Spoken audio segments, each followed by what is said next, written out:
Excuse me, sir? Sir? To project onto here, could I test it to see if it's gonna fire up there okay, or? I'm sorry? I want to see if the projector's working. Oh, sure.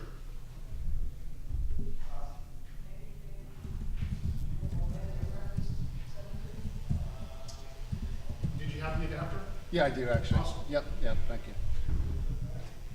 Whether I leave with the adapter is the other question, but I have an adapter.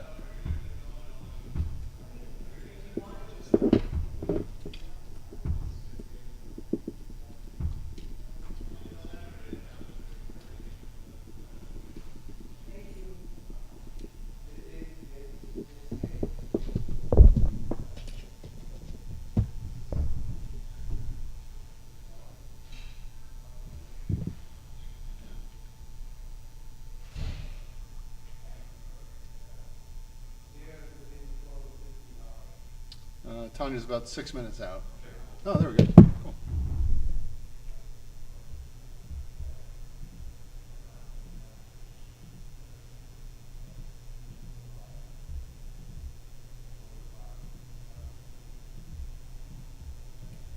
Any luck with Natalie? Not yet.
What's that? I'm talking to Ann right now. What do you need from Natalie? The caterer's number, and actually, if Ann has if she has the deck, could she send it to me?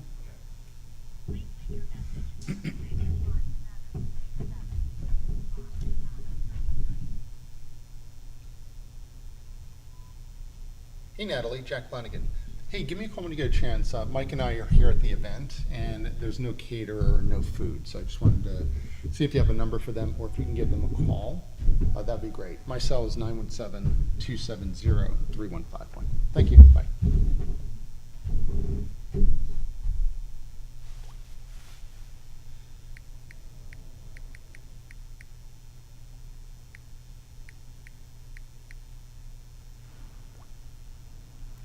Could you text me Ann's number?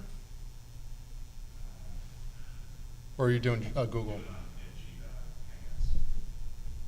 How do you do that? You just go on It's an app on the app, and it pulls up your Okay, what's it called? Google Hangouts. Hangouts, okay.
Testing. Oh, hi.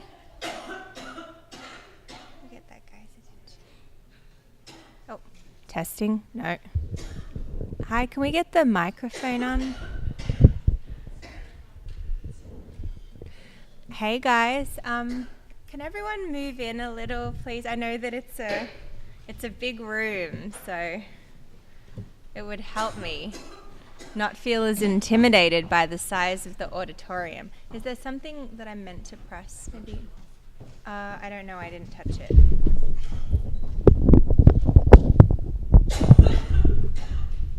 Testing? No. Why does this keep happening? We did this briefing in New York and the microphone didn't work there either, and I had to like scream the whole thing and it was really aggressive, so I'm hoping that won't happen. Hang on, let's see. Testing. Oh, okay, excellent. All right. It's like closer, too close. Wonderful. Well, thanks guys for coming in. You never know about breakfasts in LA, so you guys are like the A team. I love it. Welcome. Shall we, so for the run of show today, so we're going to go through our presentation. We'll also have some breakout sessions around some key discussion points and hot buttons, which we've been asked the most questions for. Hi, good morning. So we'll jump in and get started. So for those of you who I haven't come around and met, I'm Tanya Yuki. I'm the founder and CEO of Shareably, and we're really excited to present this research to you. For anyone who just came in through Digital Hollywood and hasn't RSVP'd, please do leave your card because we'll be sharing the presentation and a lot of the notes afterwards. So I think I've gone around and I've gotten Screen America, so I've got you guys covered. But anyone else who's here and didn't RSVP, please be sure to leave your card with one of the folks over here so that we can make sure we get materials out to you. Okay, so I will just begin for a quick briefing for some of you who aren't as familiar with Shareably. Real quick, so the data that we'll be presenting to you is all kind of built off of this data set. Can everyone see the screen okay? Is that kind of visible? Okay, cool. So just a real quick high level on our data set. So Shareably was founded 4 years ago, and what we did when we started the company was we built a big global dictionary of every social media presence imaginable. So every brand, every product, every TV show, every TV network. We measure 33 markets, and we have all of the companies. So every single day, our tech goes and grabs a complete census of every video, image, article, etc., that are published to any of the social media networks. So when we talk about a lot of the trends we're talking about, we're looking at it from that perspective. We use it in our platform to tell you stuff about people who already engage with you and what else they're doing, as well as to talk about creative best practices from more of a structural perspective. And then there's a whole lot of benchmarking, which you'll see in the deck, so I don't need to tell you about. I'm just going to push through here real quick. Just one quick point I'll mention here.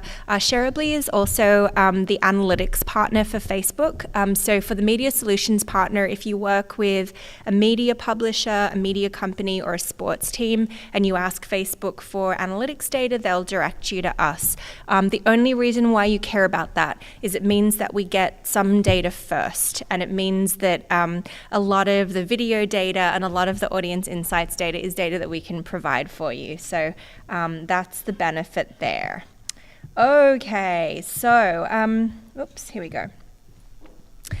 So in terms of this morning's agenda, so we're going to be covering 3 areas. The first is, this is just like pointing away from me, you guys. What's the deal? Hang on. Okay, here we go. There we go. We're going to be covering 3 key areas: key trends in social media, which is a top line of everything that's happening across all categories. We're then going to deep dive specifically into what's going on with respect to social video. And as many of you noticed, actually in the room, just to get a sense, who's currently either overseeing or actually doing the crafting for social media content today inside their companies? Okay, so a couple people, awesome. So I'm sure then if you are there, you've already seen that a lot of what gets traction now, what's get prioritized in the feed and what consumers engage with is very video centric. We're going to talk about what that means from a high level. And then thirdly, we're talking specifically on monetization strategies. We're going to deep dive a little into branded content in particular, but there are a couple of other key areas around monetization that we want to cover. The only other thing is it's a really nice intimate room this morning, so please feel free to stop me or Jack Flanagan, who's also going to be presenting the materials as we go along so that we make it interactive and so it's not just me up on a really intimidatingly big podium presenting to you early. So if we can agree to that, we'll move on. What do you guys say? Yes, all right, excellent. So one just point up front, and we will come back to this later. But when we talk about branded content, and these are those like handshake posts on Facebook where it's like Fox Sports with Chrysler, or any of those posts which are involving a deal between an advertiser and between a content creator. And I just sort of wanted to start by saying it's smaller than you think, but bigger than you think. It made up just 0.5% of all posts, which doesn't sound like a lot, but that's actually 32,000 branded content pieces in Q1 just in the US alone, which means, probably north of about 30,000 deals that happened between an agency and an advertiser and between a content creator. So given that this is a relatively new form of advertising, I got really excited that this was going on. And we're actually going to talk a little later about what this has actually driven in terms of engagement, because it's actually incredibly performant as well.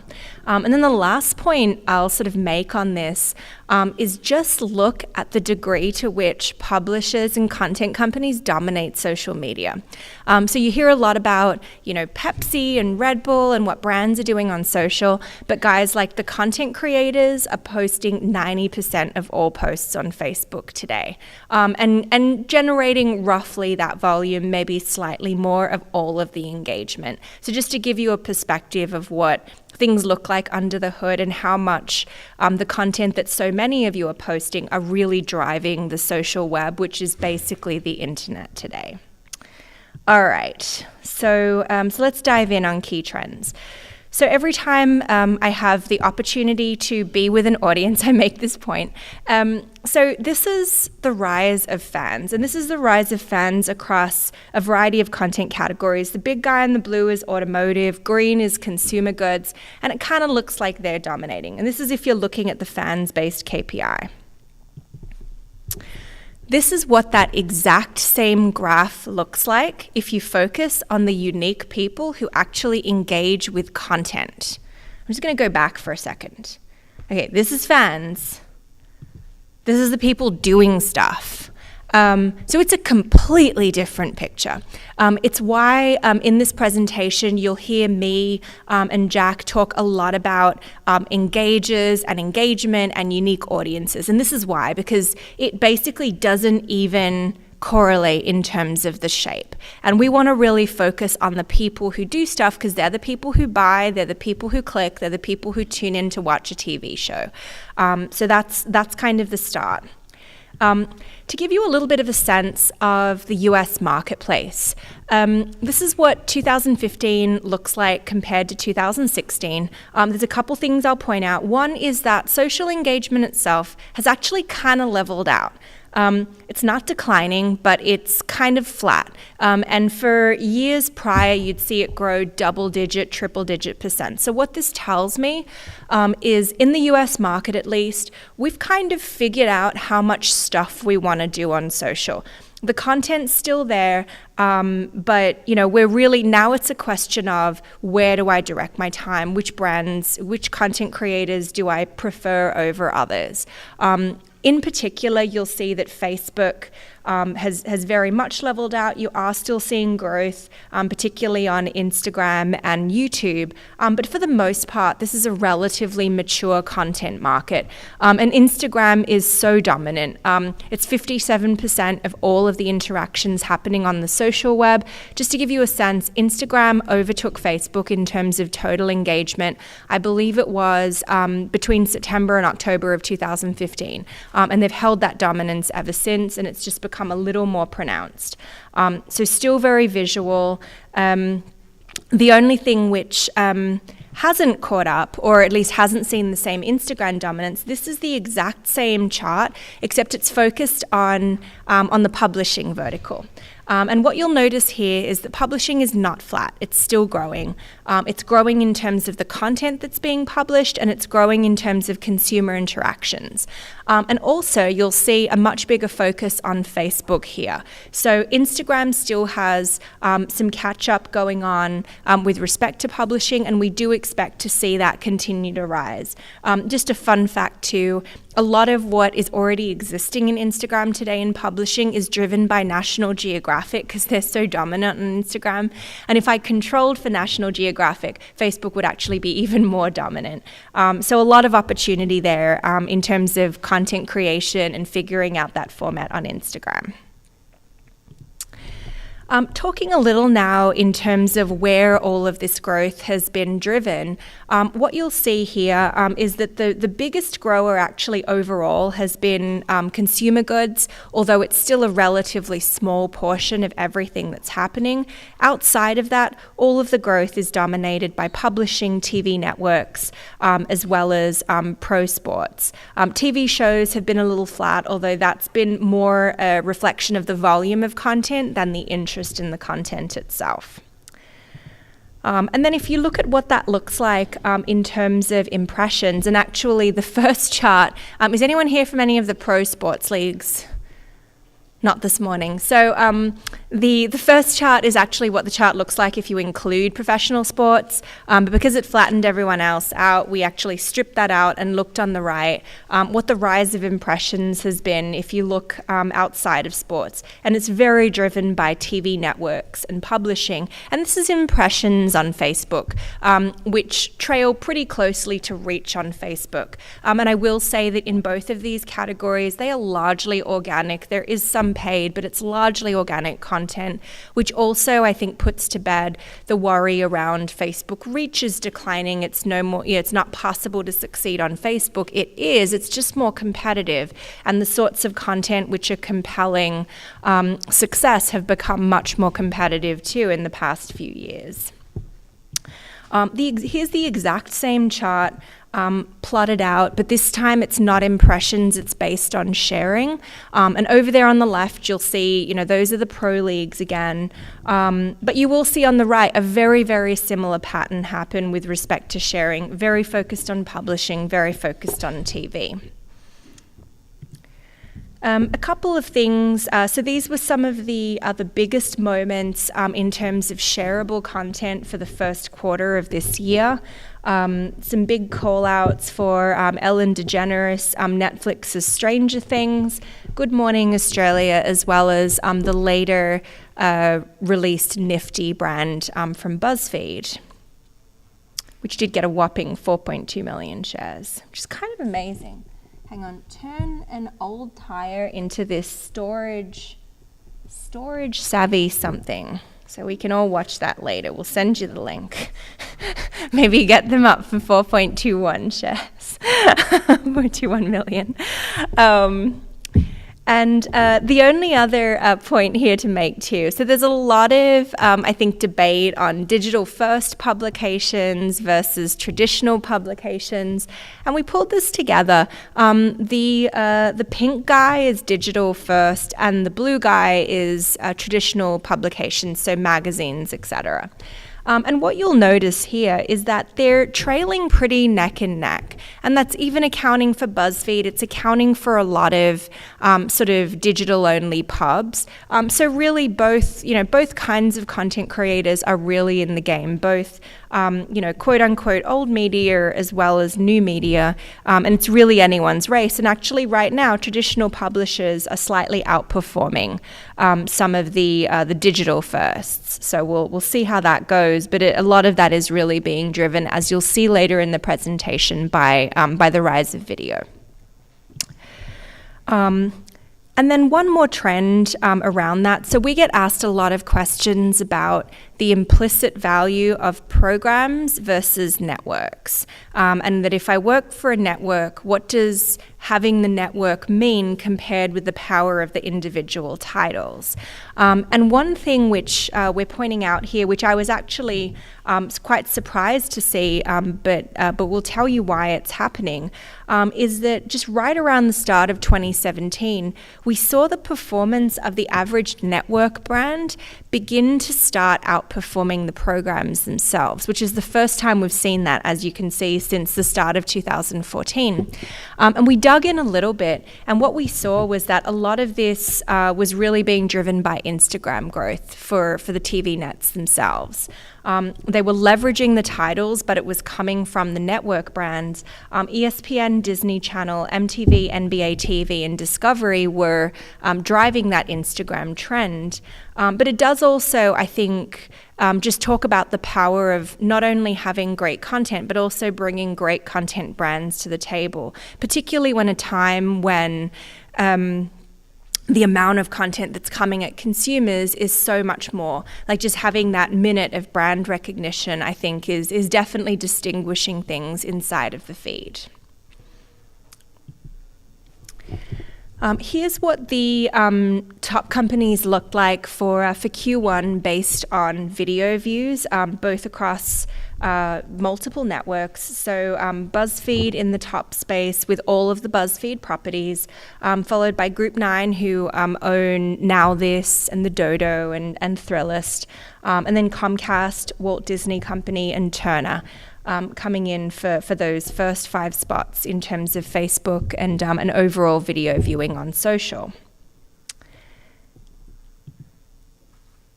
This is what the top TV networks look like when ranked in terms of their overall video performance. So what you can see over here, ESPN took the top spot in terms of video engagement per video, followed by Food Network and then AMC. And you do see some additional metrics around this, and this is all under our US Media 100 Index, which rolled out 4 weeks ago, something like that. And the neat thing about this is you're not just looking at the ESPN handle, you're actually, for each of the networks, rolling up all of the programs underneath them, so looking at the cumulative value of everything all put together. And then finally looking at the top 10 media companies overall, and that's ranked on cross-platform success. So looking across Facebook, Twitter, Instagram, and YouTube. And this is what this looked like for all of the first quarter of 2017.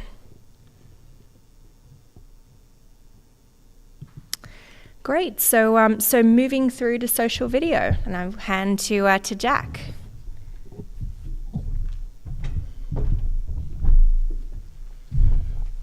Wonderful. Morning, everyone.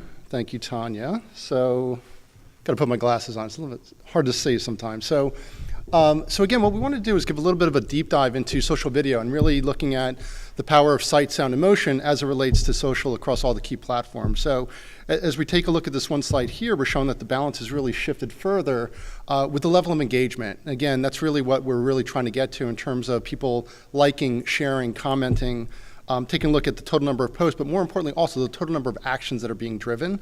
And some really great insights here. So if we take a look at from an overall growth perspective in terms of total number of actions over this period of time, which is basically looking at the calendar year, 1,800% growth compared to when looking at the total number of posts, only about 309%. So definitely the quality of the content improving as it relates to social video in terms of really increasing that level of engagement.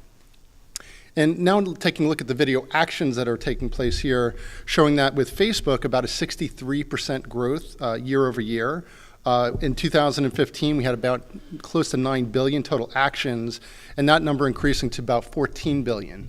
Now, what's also interesting is being able to take a look and seeing that between Instagram and Facebook, relatively even split. Facebook actually increasing a little bit from 49% in 2015 to about 53% in 2016. And then Twitter is still a very, very small sliver, about 1% at this point. So really not making too much of a dent in terms of social video. When we take a look at the content from a growth perspective, now we're showing about a 62% year-over-year growth, pretty much across all the major industries that are posting video. And if we start to break this down on the left-hand side here, you can see things like consumer goods, their year-over-year video content increasing about 74%, their actions increasing about 106%, and then also publishing with very, very strong growth rates in the triple digits here. And then when we take a look at the share of voice, again, it's really being dominated by TV, which I don't think is too much of a surprise, kind of given, that is their bread and butter in terms of sight, sound, and motion, but also showing some really positive gains in terms of market share amongst publishing, which made up about 33%, and then the other third key area or vertical industry being sports and recreation with about 23%. Now, if we kind of drill down a little bit further in terms of Facebook and the ability to track Facebook Live videos, we're showing the total number of actions increased 1,210% in 2016. So again, going from 11 million to over 287 million for 2016. And then being able to start to break this down a little bit further in terms of the different sectors there. But again, very, very strong growth in terms of Facebook Live videos year over year. Now, what's interesting is we start to break this down in terms of live, it's still a very, very small percentage of the overall Facebook audience in terms of videos here, about 2%. But it's growing at about 10 times faster than all other types of content that we're observing and tracking as part of the Shareably platform. So again, and we expect this number to continue to grow quite substantially into 2017 and certainly beyond. Tanya was talking a little bit before about TV and media entertainment in terms of creating more engaging videos and live videos, showing that publishing drove the greatest live video views overall compared to all the other sectors here. So again, taking a look here to the left, about 3.8 billion live video actions, and then transitioning over to the right, looking at these same verticals for the different time period, about 350 billion live video views. So quite a pretty substantial increase in difference between the two sectors. So now if we just drill down a little bit further into Facebook Live, next, out of curiosity amongst the group, how many people are working actively with Facebook Live videos at this point? Okay, small group, there we go. It's increasing, so even though it's only 2%, again, we're expecting that to grow quite dramatically in 2017 and certainly beyond. So when we start to break it down in terms of different areas, lifestyle, general news, TV networks, and sports, you can see some pretty big differences. So from average duration of live videos, for lifestyle being about 35 minutes, for general news about 1 hour 27 versus TV networks, nearly 3 hours, and then for sports about 1 hour 40 minutes. So definitely some pretty big disparity here. But I think what's also interesting is when we take a look at this and look at things such as like total number of days watched, the numbers are just like really through the roof, especially when we take a look at like general news and then certainly sports in terms of the content that we're seeing posting across some of these key categories. So that's the social video deep dive. And again, we'll make copies of this presentation available to everyone. So again, if we didn't get you as part of the registration, please feel free to leave your card at the table here and we'll make sure that we get this off to you shortly after the presentation. So social media monetization, this is the million dollar question, the $1 billion question. How do we best monetize social? And then it comes down to, well, so what? So what does it mean? Like, how are we going to get there? So I think this will be a big part of the breakout session groups that we'll do in just a little while because, I think amongst the groups here across all the different companies, the different verticals, it's a great opportunity to really kind of brainstorm on this session, but also kind of collectively share amongst the groups. So, one of the interesting things that we've been taking a look at or we're often asked about are social engagers actually real buyers? So is there a way to translate the digital world to the offline world? So we've actually put together a very, very interesting study with a major market research company that actually tracks actual CPG purchase data. And what we did with this is that we did this analysis in the study where we basically broke down audiences, and this example here is actually based on coffee drinkers. So again, taking social behavior of coffee drinkers in terms of their segmentation of heavy, medium, and light usage, and then seeing how does that translate into their actual purchase behavior. And what we showed here is that for heavy coffee buyers as well as single cup buying households, they're engaging more heavily with coffee brands on social media than medium and light users. So this is really impactful because what it's starting to show is that for the first time, what the impact of being able to segment audiences based upon social behavior and seeing how that translates into their actual offline purchase behavior. So again, this is one of the first studies that we've come out in this area. We're very, very excited about this because we think the implications for this can be tremendous in terms of really showing the value of social audiences, but more importantly, their level of engagement towards actual purchase behavior. Now what we did here is we focused on an individual brand. So for Maxwell House, for people who are heavy Maxwell House purchasers, they were also heavy coffee engagers on social media. Now what's interesting here is that when we kind of take a look at the overall level of social engagement compared to CPG engagement and coffee engagement, we see that the numbers rise quite dramatically in terms of what we would consider heavy Maxwell House Pro Score households, which is basically the actual offline purchase data that we were able to match up and tie to. Now what's interesting is that when we take a look at the Maxwell House purchasers and now start to look at, well, what are the brands that they engage with? We can see that they're actually heavily engaging with a lot of their competitors. And this is primarily that Maxwell House really not having a very strong social presence of their own to really develop content. Instead, they're engaging with, Folgers and Chock full of Nuts and Gevalia. So this is really kind of hopefully a little bit of a wake-up call for Maxwell House that if they're able to start to develop more content, what impact could that have in terms of potentially driving more sales in the offline world? And then just to kind of take a look at the heavy coffee buying households, engaging more heavily with coffee brands on social media, again, versus the medium and the light users. But what we then were able to do is because we understand the total user behavior, we're able to segment that across different television shows that they have a higher affinity towards or that they have a higher level of engagement with. So when we take a comparison of these social engagers for the coffee brands, what we're now showing is that some of the top TV shows that they're essentially high engagers also with. We're seeing TV shows like Ellen, Today Show, Good Morning America, SportsCenter. From a media buying perspective, this gives great opportunities really to better understand where can I more effectively place my ad dollars to reach people who are not only heavy engagers with my brand, but also with television shows that I might want to advertise with, not only in the traditional world, but also potentially do campaigns digitally as well. Because again, there is that correlation that if we're able to drive higher engagement, hopefully we can start to see the ROI in terms of actual offline purchase behavior. And then this next slide here, now taking a look at single cup coffee households. Again, we're seeing that they're skewing a little bit more towards food programming as well as TV, but then also streaming programmings. So again, being able to kind of correlate and tie everything together. So number one being SportsCenter, number two, TMZ, number three, The Walking Dead, and then number four, This Is Us. And then last slide in terms of the coffee flavor, and everyone's probably dying to have a cup of coffee with all these great slides that I'm presenting here right now. So now we're showing that for households with high pro scores, again, propensity to actually purchase offline, engaging more heavily with coffee brands, but also CPG overall. Than those people who are lower pro scores, less likely to purchase, lower purchase behavior that we're observing. But then seeing some of the top TV shows being the Food Network, ESPN, Weather Channel, History, and some of these other ones here. So again, now if you're trying to think, hey, where can I reach low engaged users, this kind of creates that short list in terms of potential opportunities for partnership, but also media buying as well. Okay. So what are some of the options for moving forward and trying to figure out, what is the best way to monetize? And we've kind of broken this down into really three key areas here. So the first is, continue to focus on traditional monetization and driving clicks from social and promoting tune-in or linear or promoting online viewing. The second is there a way to be able to do it in terms of in-stream advertising with the pre-roll or mid-roll ads? And then the third part being, is there an opportunity with native or branded content?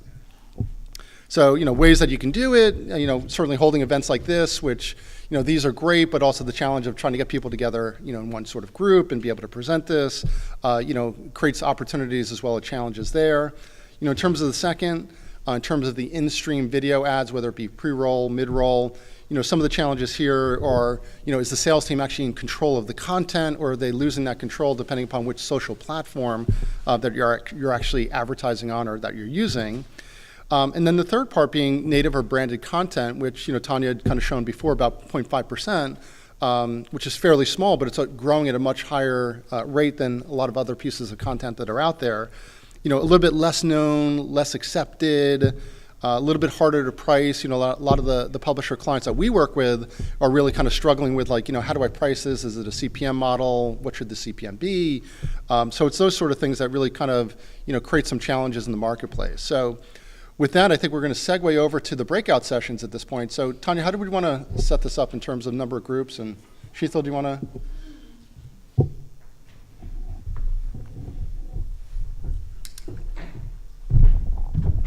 Hi, everyone. For those who don't know me, I'm Sheetal Saha. I work on the client side. A lot of my friends are in this first row here that get to deal with me often. So what we're going to do in this breakout session is try to answer some of the questions around social media monetization and, really focusing in on what those last slides Jack talked about really proved out. If you engage with a brand on social, you're purchasing it. And what does that mean going forward for publishers as they try to do branded content and so forth? So I think it would be cool, and I know we're a little spread out, so feel free to get together and maybe like clusters of 3 or 4 that you're sitting in. We'll get you guys to talk about what are some of the best practices on evaluating a branded content partner. So if you happen to be on the brand side, what are you looking for out of a media partner? If you're on the media side, what are you looking out of brand? So we'll say all of you in that section over there, that's your question. All of you in my middle section, you guys can discuss what elements do you take into consideration when suggesting or selecting. I will warn you, I will put a microphone in your face to answer said question, so come up with some good answers. You guys have like 5 minutes, 10 minutes to discuss?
Can grab one of those off the stand.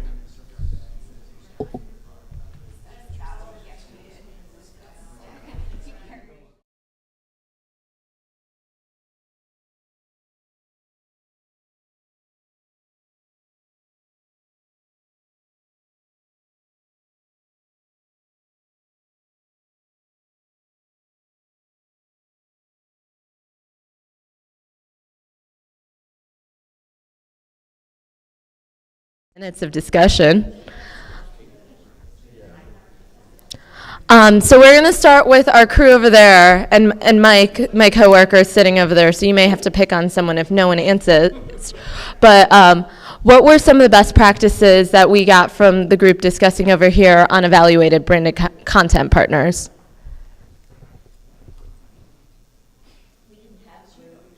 You guys didn't discuss? We'll pin that on Mike, the newbie, for not getting that group talking to each other.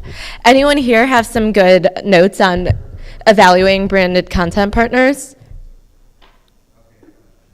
Since it wasn't your question, I think this is really interesting when you're looking at branded content partners. Working with our clients, I've seen a couple of different ways of evaluating.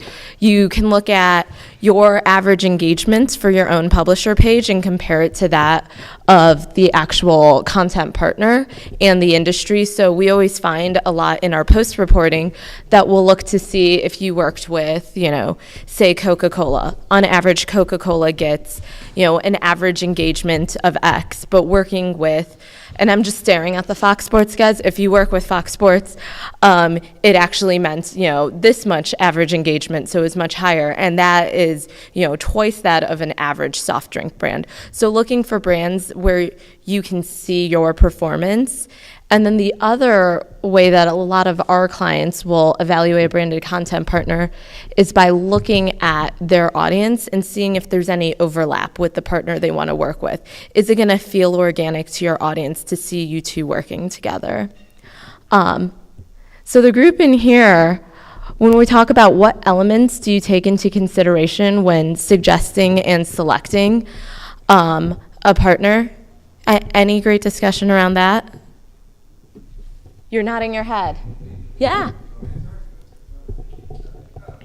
I think there are a couple things that we looked at. One was making sure that your audiences are aligned. So as a brand, target audience that is very similar to the publishing audience, just in terms of whether it's demographics, psychographics, understanding their composition.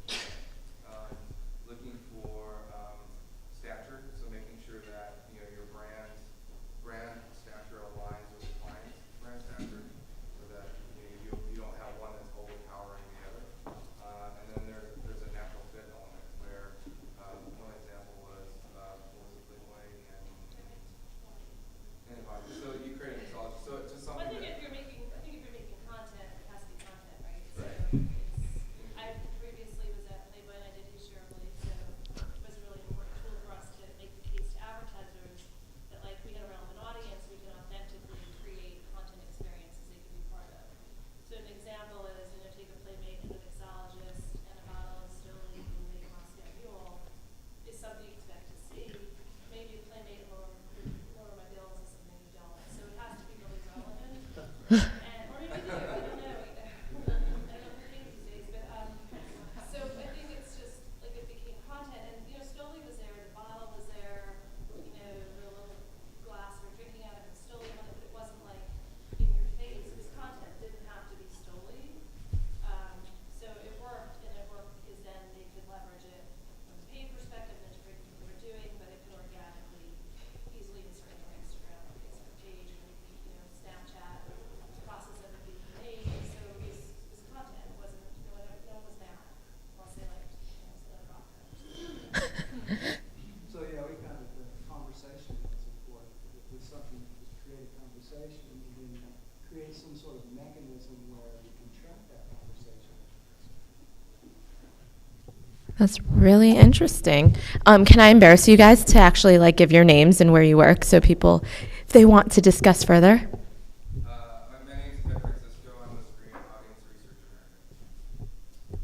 Rothman Zucker. I'm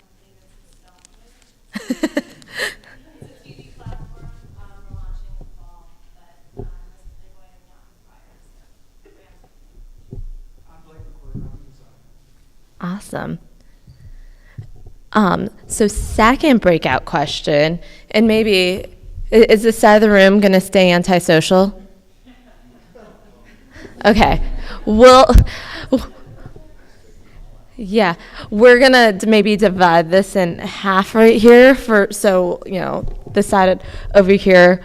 What could a rate card for branded content look like? What are the variables to a rate card when you go out with these pitches? And then the side to my left, content quality, number of videos, typical performance for a creator post, anything else when you come to content quality. Mike, your goal is to get them to talk to each other.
for a second.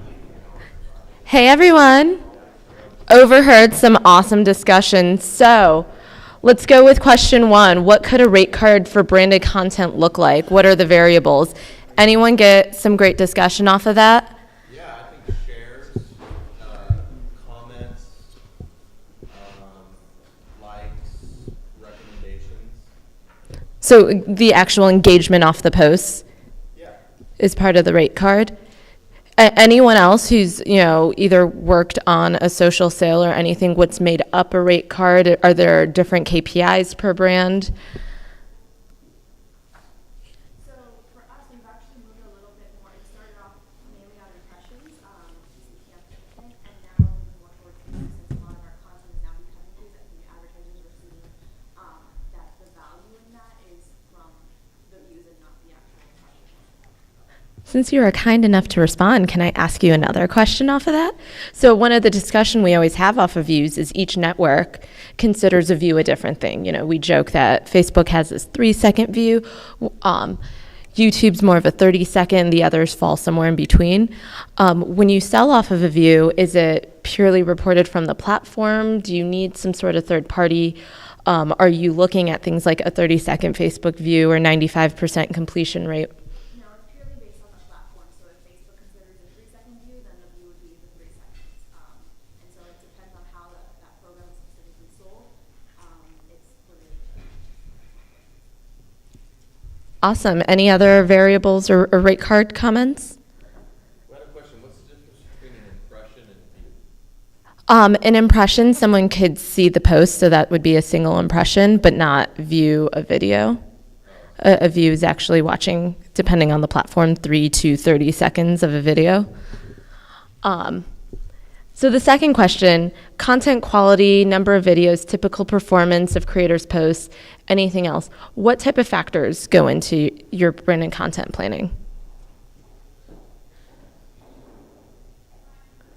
Do you guys go out with a number of videos you want to get branded every quarter, every month? It's pretty much how it is with us. We have the brand say we want X number of videos and this many views and engagements. So what she was saying is that the brands want so many number of videos, X amount of engagement. So in that scenario, are you then going to continue branding a video till you hit that KPI, or are you going to boost a video till you hit that KPI? Depends on what they say. A lot of times it will be guaranteeing a minimum view count, and part of the cost of sale will go to hitting that. So it will be, and there's a lot of boosting that goes along with it, but it's the hard number. Typically, this is the number of videos that we'll deliver. This is the number of whatever the obligations, sales obligations, go along with that video content. But a lot of it's just historical data. This is what we can expect from this type of organic content that we would produce. So this is what you would expect for this brand. For those of you selling off the video view metric, do you have a cutoff on the video? Like once we hit 30 days, like we have to report once we hit 28 days? Or can you go back to a brand 4 months later and be like, look, we hit 2 million views now? So anything else on content quality, number, typical? Awesome. So last little breakout, we'll do this side of the room with question 1. Are the KPIs for branded content campaigns different than that for your just general pure social campaigns? And the other side of the room, how do you compare success for branded content campaigns versus a standard social campaign? Enjoy, discuss. Key performance indicator.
Are the KPIs for branded content campaigns, and are they different than your ones for social campaigns? So, any great KPIs for a branded content campaign?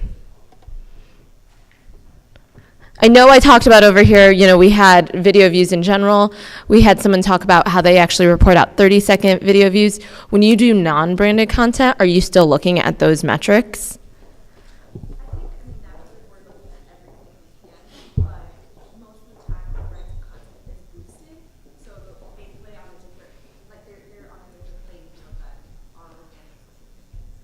When you do boost, do you compare an organic to like a non-boosted to just see what the difference? We do, usually it's such a huge difference, we would put dollars behind it, that we can't compare, but we really should. Has anyone found the mysterious single KPI everyone wants, or is it different per campaign?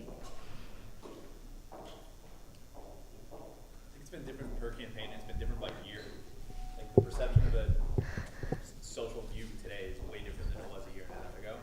So I think we've seen that impact the requests and the asks that have come along with the campaign. The perception, I think it's probably going down pretty rapidly. I mean, as Facebook had the discrepancy in what was actually being reported as a view for a year, and I think that did have a pretty big impact on the market for social campaigns. So there is a little more skepticism around what the actual perception or what the impact of the view is.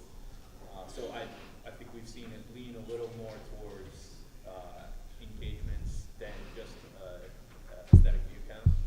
But again, that's going to be different next week, and then it'll be different next month. So. And then everyone will want 95% views. So on this side, how do you compare success for branded content campaigns versus standard social campaign? Come on, I know you have one fun answer. It's our last question. I think one of the things that as a client-side marketing person, what I would always be looking for is the impact that that brand has on likely to purchase, or does this content increase your likely to consider turning? Whereas with a traditional social campaign, it tends to be more about engagement shares. Anything else along that? Is that once again, as you sit down with a brand, each one has a different sort of success rate that you have to discuss as you go into each individual partnership? I'm seeing some head nods. Do you want to elaborate the head nods, anyone? I would just say from my experience that the brands that were working with us doing branded content wanted kind of that association and exposure. So, impressions, reach, views, any of that we packaged up to show reaching an audience, and then that was the first part, but then how engaged were they? So kind of engagement metrics around engagement overall and share actions. Stand for the package. Cool. I think where we're going to lean on you, specifically you, Ugh. is, right now it is, what were the views, what were the engagements, but beyond that, what type of brand lift was offered for the partner that isn't just going to last during that campaign, but it's going to have, if Coca-Cola partners with Fox Sports and you see a lift in engagements on the Coca-Cola brands throughout the course of this campaign, well, that's adding value for them, not just during the course of the campaign, but moving forward, which I think is a much more valuable asset for them than a short-term lift throughout the NFL season. I'm glad that you said even after the campaign. So we do a decent amount of campaign reporting, and it's always interesting the clients who want a campaign summary the day after a campaign ended, and we're like, no, we have to give it 2 weeks. We have to give your engagers time to go over to the branded content. We want to prove out your campaign's successful, and so we fluctuate between mood lighting, 2 to 3 weeks of allowing a campaign to breathe a bit to give you time to move over. So on to kind of wrapping things up a bit. We do have one note for our TV folks that tune-in messages do show an overall impact, but use with caution. And this is looking at, on the true TV show to TV net side, when they included a tune-in message, that's the blue, it makes about 9% of the post, but actually leads to 14% of the engagement, compared to kind of the other posting that does not implicitly include tune-in messages. And this was greatly heightened within the 4-hour window before programming, and any day before an episode. So I think it's interesting to note that, it's a 4-hour window. I think when social first, went into the TV world, it would be like, post something right now to tell people to watch right now. It's not that instantaneous, and sometimes you do need to give it a day to make sure it hits your audience and sees it before they're going to actually change their action.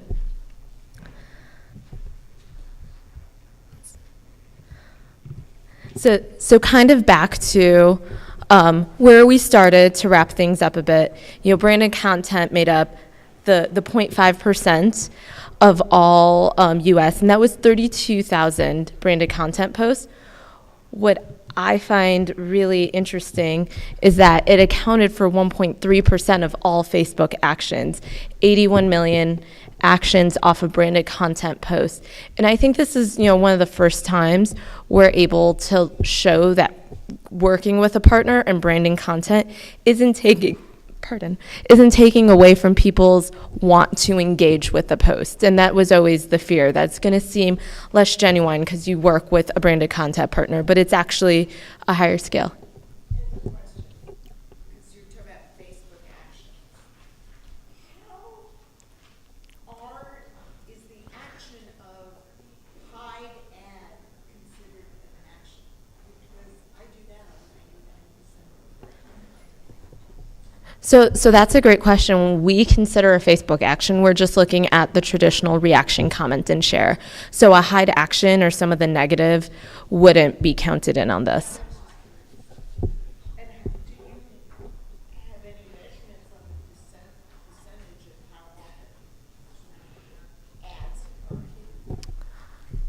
hidden? I don't right now have, anything off of the hide ad.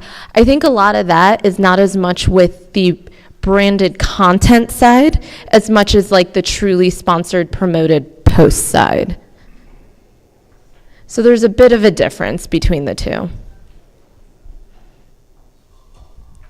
But that's definitely an interesting use case to start looking at some of the negative impacts of some of these.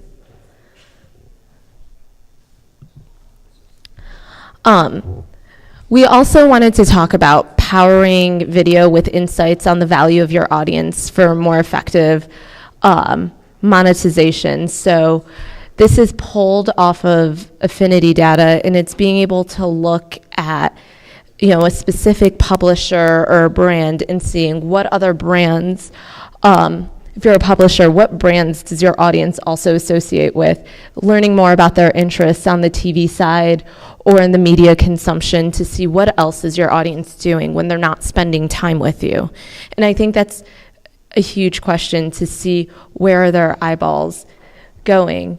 And then also the looking at it from a category level of retail to see, what are they spending time with? Food and beverage to retail, and just understanding your audience before going into a campaign. We have a couple more slides on the world of branded content. So critical insights about TV viewing interest of branded audience. So we looked at, I think 2 competitors that you can put pretty well side by side in the world of Verizon Wireless and AT&T, and being able to look at where we saw any sort of overlap.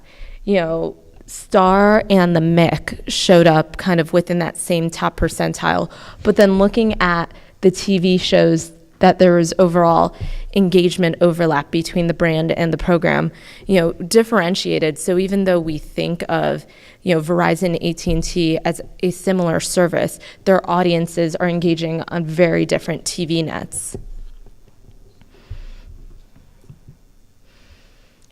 And now, moving on to the insurance side, looking at something like a Geico and seeing that the This Is Us audience had a 12 times higher affinity than Progressive Insurance. This goes into just how to really formulate what you're looking for out of a branded content partner and seeing that interest. You know, we talked a little bit about how to make it seem organic and not feel, but making sure your audience sees this overlap is definitely another route to go. And then looking at some of the high-performing TV shows for the Geico audience and, you know, what network they were coming from.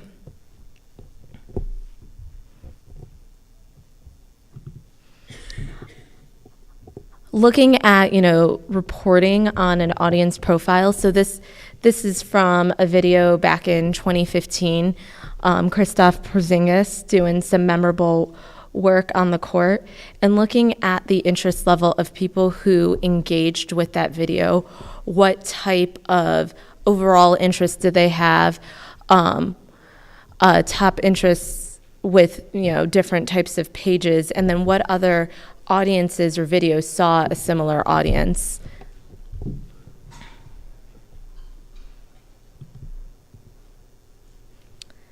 And then we're just seeing more and more live co-branded posts emerge on Facebook. And, you know, it goes back to Jack talking about the rise of live as well as the rise of branded content.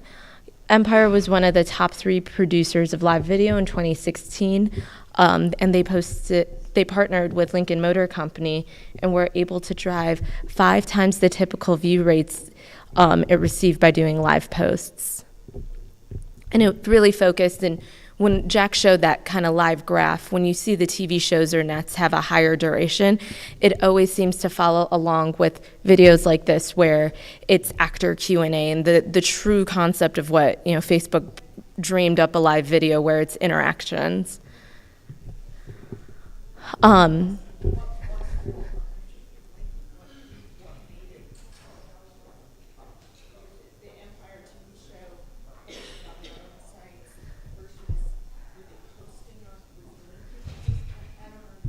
So they did a branded post. So when you see the handshake and it says with Lincoln Motors, it means Lincoln Motors was the branded content partner with that post, and they were, you know, kind of sponsoring the post in that sense. So it is a little different than when you just see a true ad from Lincoln Motor, which may get you to hide the content.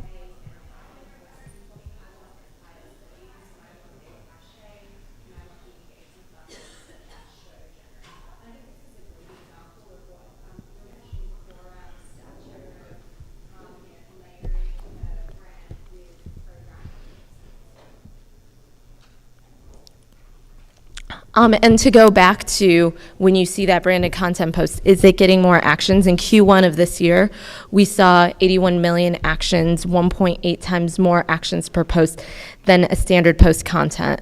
So once again, it's proving that branded content posts are engageable. Here were some of the top Q1, 8 out of the top 10 branded content posts were videos. Going back to the concept, the KPI is forever moving, and it seems like the flavor of the day right now is the video view, and why we see so much branded content around videos, especially in this quarter.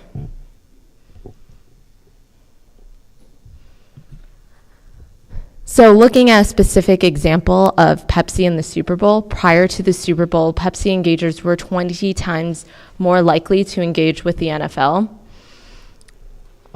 Just looking at it across, the 5 major pro sports leagues in the U.S. Pepsi engagers also had a high affinity to Lady Gaga than they did other top artists in the category. So looking at, your pop singers, Pepsi's engagers overall were engaging with the NFL and Lady Gaga. And so just being able to look at the brand lift of Lady Gaga posting a Pepsi and seeing if it was able to grow the overall engagement. Is this how we're going to see halftime shows selected moving forward? Off of social media engagement, just post a live video poll 2 months before. Who do you want to see perform? It is interesting, though, to see that it was already high overall with the brand recognition.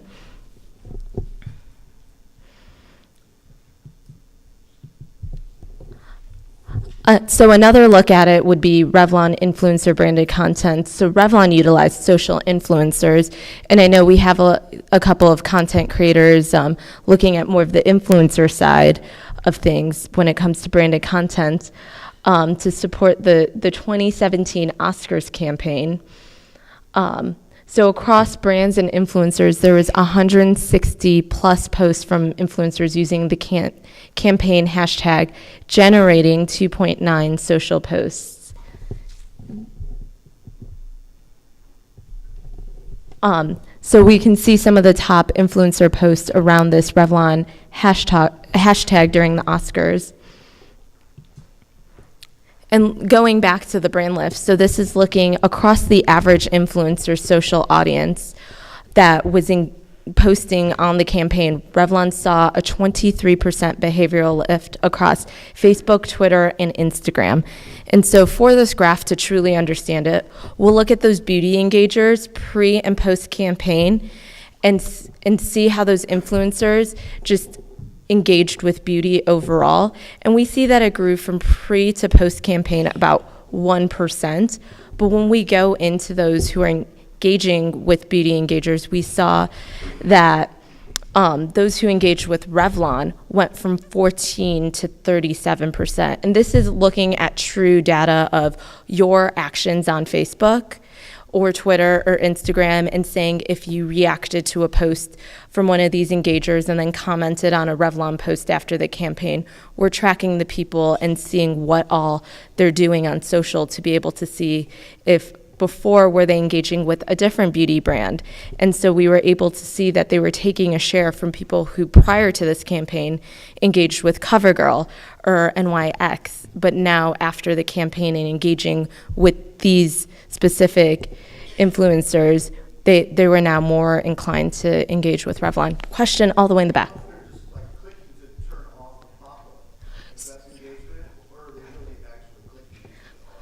So that's a great question. When we do these brand lift, we only look at people who've reacted, commented, and shared on Facebook, on Twitter if they've liked or retweeted, and on Instagram if they've liked or commented on a post. Were you here a little bit earlier? So what we did show earlier, and let me see if I can quickly find the slide. We were looking at so this is the example of coffee. I think I'm on the right one. It's this one. This is the example of coffee where we were able to look at audience purchase data to see if you were a high purchaser of coffee, either, coffee buying or single cup, did that lead to you being more engaged with coffee brands, equally engaged or not so? So when you see the light blue, pink, and blue, on the left side, it shows that light, medium, and heavy all engage on social content overall fairly equally. But when we look at just coffee brands, a heavy purchaser has more than half the engagement to coffee brands. So this kind of helps prove out that engagement does kind of show the correlation to spend. What was the Revlon hashtag? The Revlon hashtag, let me see if I can pull it up real quick. Tanya, do you remember off the top of your head? It was over in 3 words. That's what it looks like. Love in 3 words. It's really tiny in the screenshot. When you do get the deck, though, it will click to the links. So any other comments on kind of the overall look at when you do a branded content and being able to prove out the lift more so than just report on a specific value and numbers of the post itself?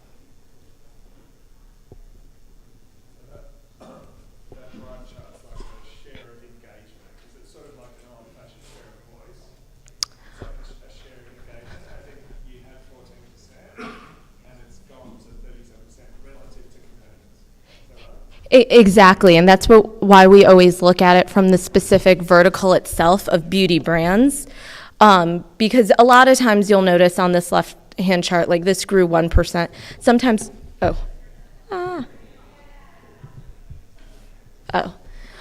lot of times you'll see that it stays flat overall with the actual engagement. You're not going to convert people who were never engaging with beauty to engage with beauty, and that's why we double click in to then show of those people that you were trying to reach that already engaged with beauty, are they now more likely to engage with the brand that did the branded content?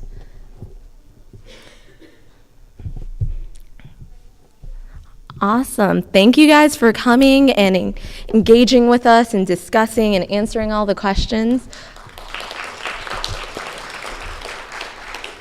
Quick reminder, if you just found your way in here from the Digital Hollywood, please find someone that me, Jack, Tanya, or Mike, and hand us a business card so we can make sure you get the deck. Those who did register will get the deck, and feel free to grab some coffee on your way out because you were here really early in the morning.